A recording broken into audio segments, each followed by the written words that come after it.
Buntag. Ngayong buntag usa. Happy Mother's Day.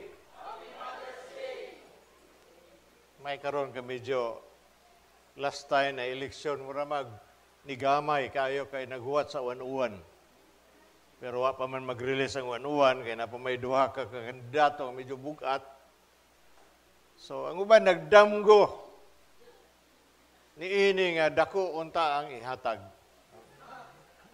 But only God knows. Dili ta na magsaligid ng mga butanga. It's only God's principle that will last forever. Ang prinsipyo lang sa Ginoo ang mulungtad hangtod sa kahangturan. Even in the midst of situation and problems, pero ang saad sa Ginoo, the promises of God is in us this morning. 1 Corinthians chapter 2 verse 5 and 6 nagingon. Aron ang inyong pagtuo dili magagad diha sa kaalam sa tao kundi sa gahom sa Dios. Usay magsaligod ta sa tao. Pero if our knowledge came from the world, then we are at loss. Apan alang ni adtong mga hamtong na sa ilang kinabuhing espirituhanon, hamtong meaning nagmature ta diha sa pagpangalagad, nagmature ta diha sa espirituhanon, amin bataana. Kung nagmature ta sa diha sa espirituhanon nga bahin, dili na ta agdahon nga musimba pa ta kinahanglan naa sa atong kagwiling. Why? Because we are spiritually mature. Kung naagihapon ta sa diana nga bahin nga walay nagbali-bali nako, di na lang ko musimba. Meaning, grade 1 pa ta diha sa pagpangalagad sa Ginoo. Hinoon, dili kini kaalam nga iya ni ining kalibutan o sa mga nagmando ni ining kalibutan ang mga lumalabay lamang. Perishing, if we trust the world for our sustenance, mooning makadaot ka nato. Now, ang saad sa Ginoo, ang pulong sa Ginoo, available to everybody. Para kini kanatong tanan, is not even dili ni nga ibaligya, dili ni lisod pangitaon, or we spend money para makuha lang nato ang pulong sa Ginoo. O, maningkamot yun ta. O we sacrifice ourselves nga makuha na to ang pulong sa Ginoo, or we have to fast for 40 days to get His Word. In Romans chapter 10 verse 9, nagingon, maluwas ka mo kung ipahayag mo nga si Jesus mao ang Ginoo, o sa kinising-kasing muto ka nga gibanhaw siya sa Dios. Dool ang mensahe sa Diyos naa sa inyong ngabel o sa inyong duol.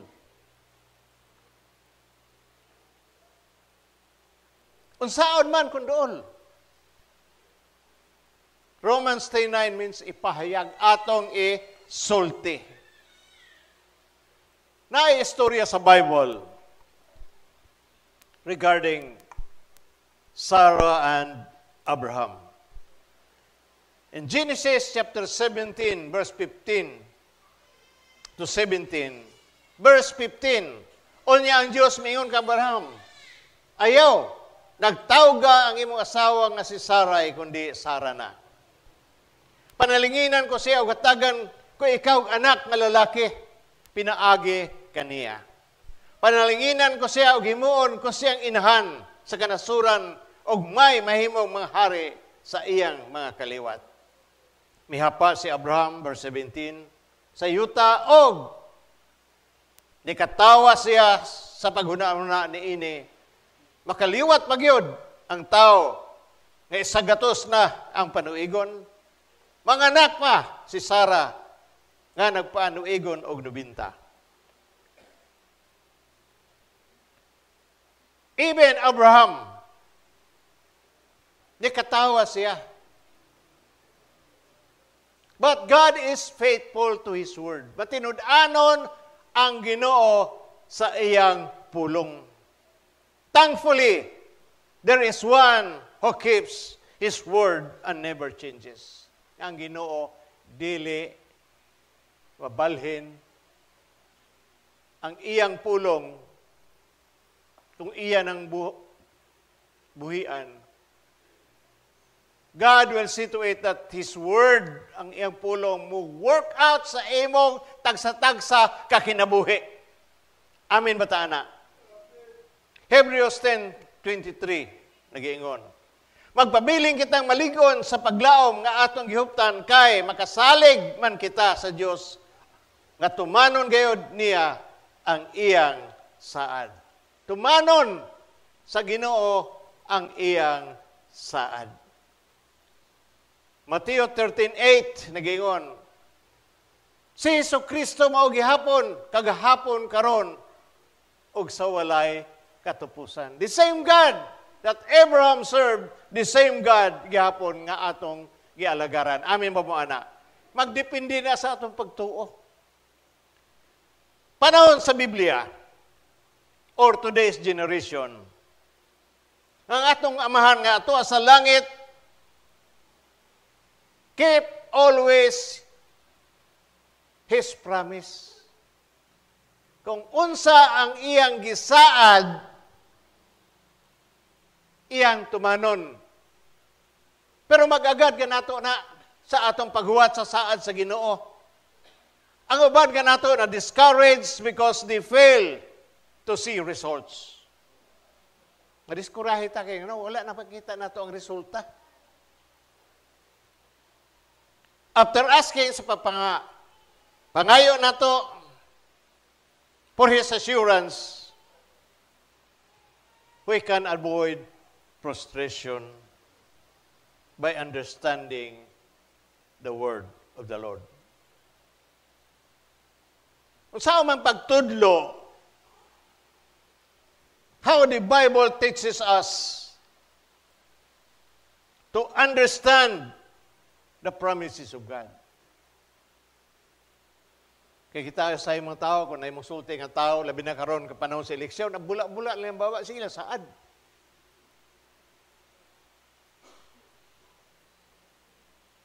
Eleksyon, mamalit. Nakadaog tungod sa pagpalit sa buto. Unya mo announce pa dayon suri-suray, salamat sa inyong pagsuporta. Ha? Wa ka kuyap eh. Kaya kung wala mo hatag, di ka madaog. But some people are yet very honest for their situation. Now, sa ako naging how the Bible teaches us to understand God's promises. First, aware on tata that some promises are limited to a certain situation. Na mga saad nga limited sa certain nga atong situation. God told Abraham that he would have a son. Giinan sa Ginoo si Abraham nga naa say mahimo siyang naihatagan siya og anak. In Genesis 17:16, panalanginan ko siya og hatagan ko ikaw anak nga lalaki, pinaagi kaniya, panalanginan ko siya og himuon siyang inahan sa kanasuran nga may mahimong mga hari sa iyang mga kaliwat. Genesis 17:16. Mahimo siyang sa inahan sa tanan o amahan sa tanang kanasuran. But Genesis 17:16, it's not a promise that we can claim. Amin ba taana? Kang Abraham rani nga mahimo siyang tatay sa daghan o nanay si Sarah sa daghang mga nasod. But it was meant for the patriarch of Israel, si Abraham.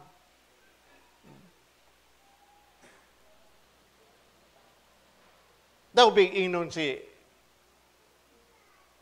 Deacon Junil nga mahimo kang tatay. Adi to Ginoo. Okay. Si Abraham man may giingnan nga may imong tatay.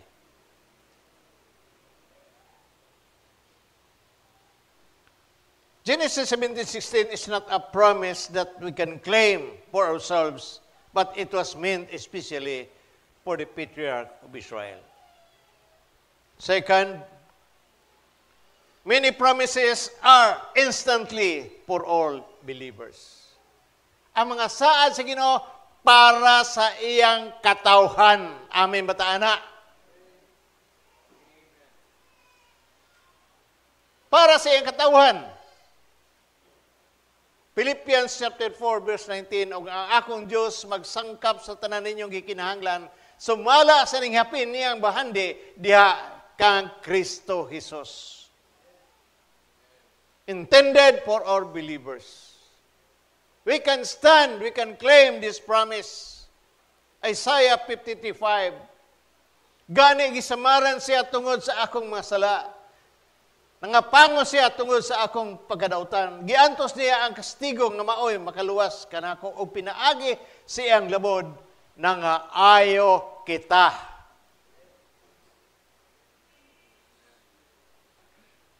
Mark 11:24. Tungod niini gingon ako nga bisag unsa ang inyong pangayon diha sa pagampo tuhoy nga madawat ninyo kini og mainyo gayod. We have to believe that we receive provision, we receive that healing from God. Amin ba ta, ana? Third, the promises are conditional. For example, the guarantee of Psalms 37, verse 7, 37 verse 4. Pangita ang kalipay diha sa Ginoo og hatagan kaniya sa imong pangandoy. Gwapo kayo nga bersikulo, amin ba ta, ana? Pangita ang kalipay diha sa Ginoo o gatagan kaniya sa imong gipangandoy. But requires obedience sa pagsunod.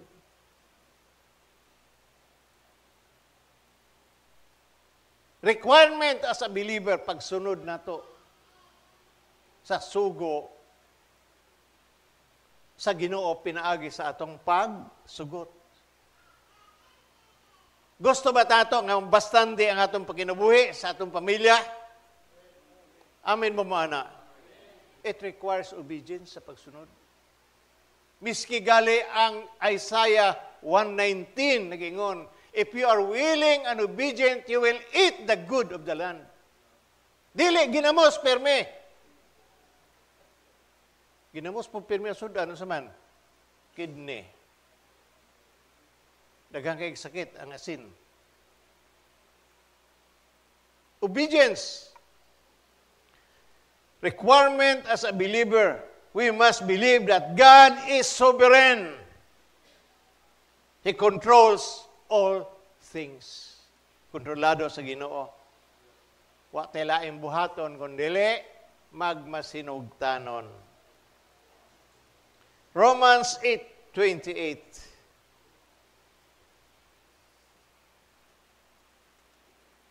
28:18 man eh. Okay lang. Trust that God will work for our good in every situation and circumstances. Musalig ta diha sa Ginoo. Whatever ang atong sitwasyon, circumstansya sa kinabuhi. 1 John chapter 5 verse 3. Kay ang ilhanan nga gihigugma nato ang Dios mao nga gituman nato ang iyang sugo og dili lisod tumanon ang iyang mga sugo.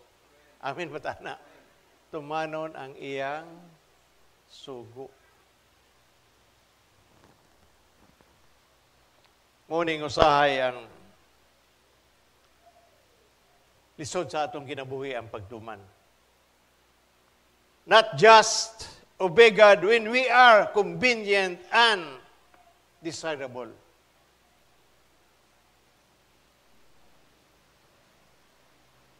Number 4, result of obedience. Joshua chapter 1, verse 8.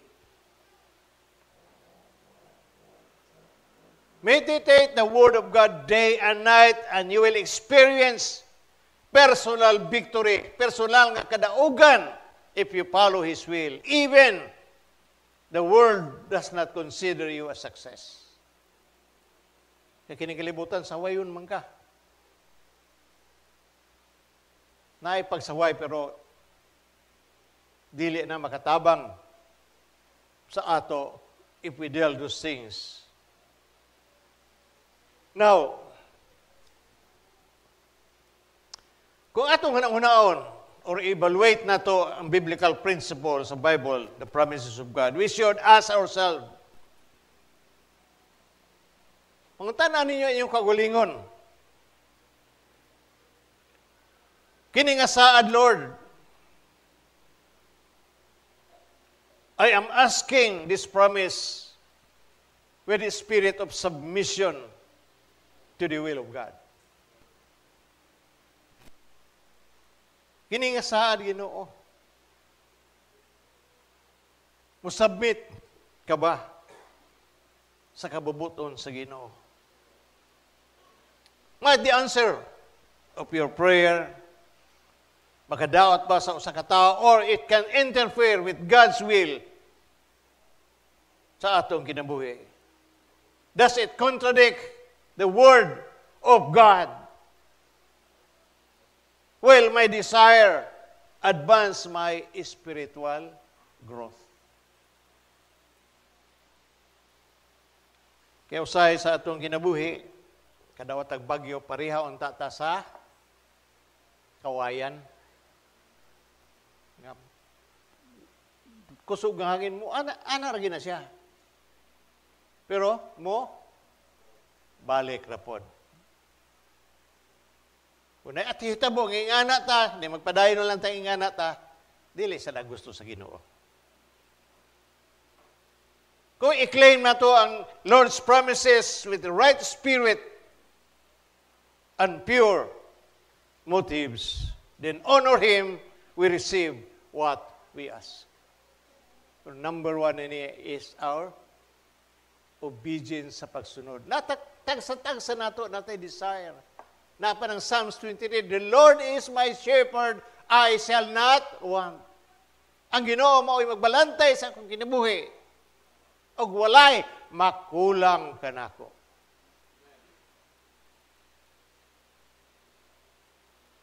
In a changing world, where vows often broken. Saad sa Ginoo. Pero may palang na sa naikalipay, pero ang naikalipay, we break vows before God. Ato i-assure that we are believers, serve God, who keep His word. God will keep His word. Una-una, kini nga paglaong, ang saad sa Ginoo provides and praise for His glory and reveal His character that God will answer our prayer.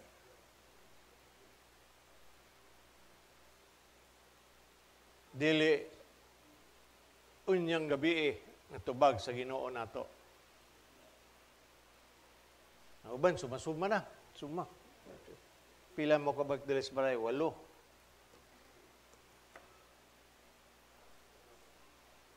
Og gapon story mi gapon. So kung suma-suma ni abot man og 48. Ko mura man sa nakadaog og surtres.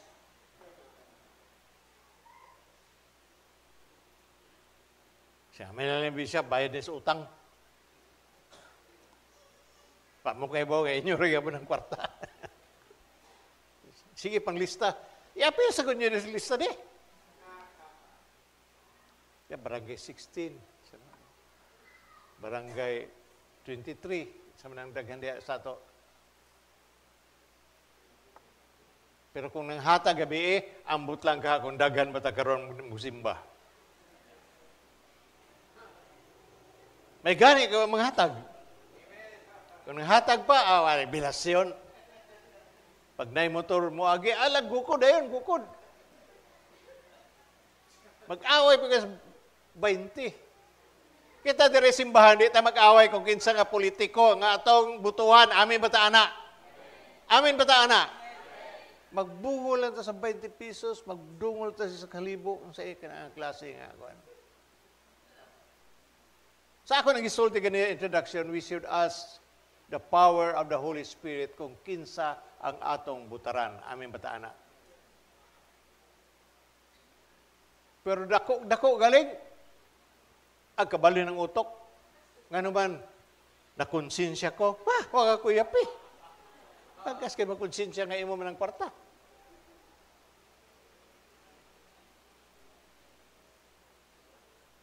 Pangayo sa Ginoo kung isa imong butaran.